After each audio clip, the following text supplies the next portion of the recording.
In June of this year, the Rationalists gave a presentation to the Justice Committee around the End-of-Life Choices Bill.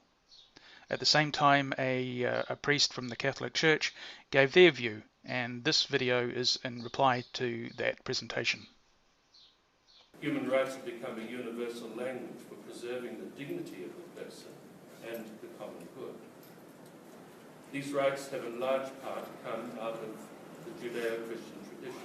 It's odd that clergy, a Catholic priest, is citing the Universal Declaration of Human Rights, which includes things like freedom of religion, when the history of the Catholic Church is anything but. You only have to look at how the Catholics treated people in terms of freedom of speech when it came to the Roman Inquisition to realize that they really had no respect for it. But let's look at the more modern day, such as homosexual rights. Do they believe that you shouldn't discriminate on the basis of sexuality and sexual preference? No. So to say that they believe in the sanctity of life and they respect life and they respect human rights is clearly inconsistent with how they've actually behaved. And for the last 200 years or so, the connections with this tradition have become eroded with the growing secularization of our society. I've seen this in my own family, just in my lifetime, from a profoundly religious Irish Catholic generation to one that is totally secular. What could he possibly mean by erosion in this case? What have we seen over the last 200 years? Well, we've seen the rise of science, we've seen the massive increase in technology, which has resulted in massive improvements of human well-being, both in terms of health and resources, and obviously the large increase in the population and the prosperity of that population throughout the world. Is this what he means? Does he mean human rights? Because we've seen massive improvements in human rights, the civil rights movement in the US, for example, the emancipation of slaves, the human rights of women, the human rights of gays, the right to have abortions, the emancipation of women in terms of their reproductive rights. So is this what he's talking about? Because I honestly don't think these are a negative. I don't think these are a step backwards. Rather, I think they're a step forwards into a more caring and moral society.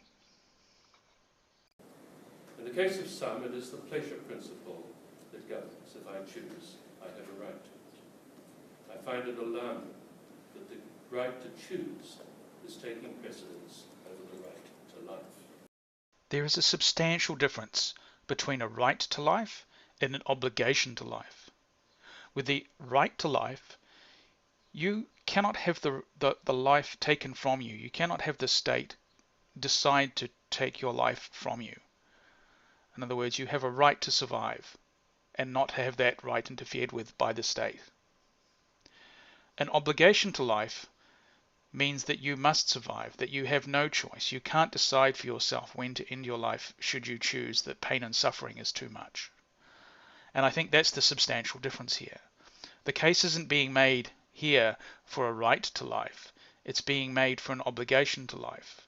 That in reality, there is a divinity which is going to tell you when your life ends, and you are going to have to put up with the suffering and the pain until they decide. And if there is no deity, that's basically for however long that takes. I don't think that's really a moral position.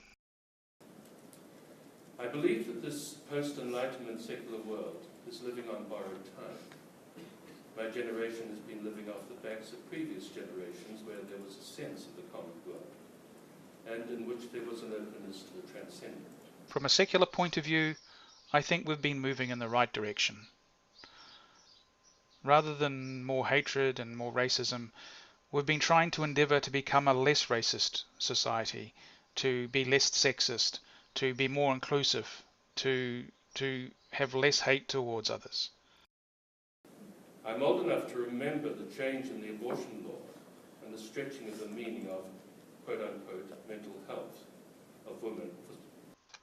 Currently in New Zealand, if a woman wants an abortion, she needs to be declared mentally incompetent. Otherwise, she's committing a criminal act and could be incarcerated. This is what the priest here is recommending. We are not saying that end-of-life choice is an easy problem to solve. What we are saying is that there are people with a clear and present need to be given the ability to choose the end for themselves.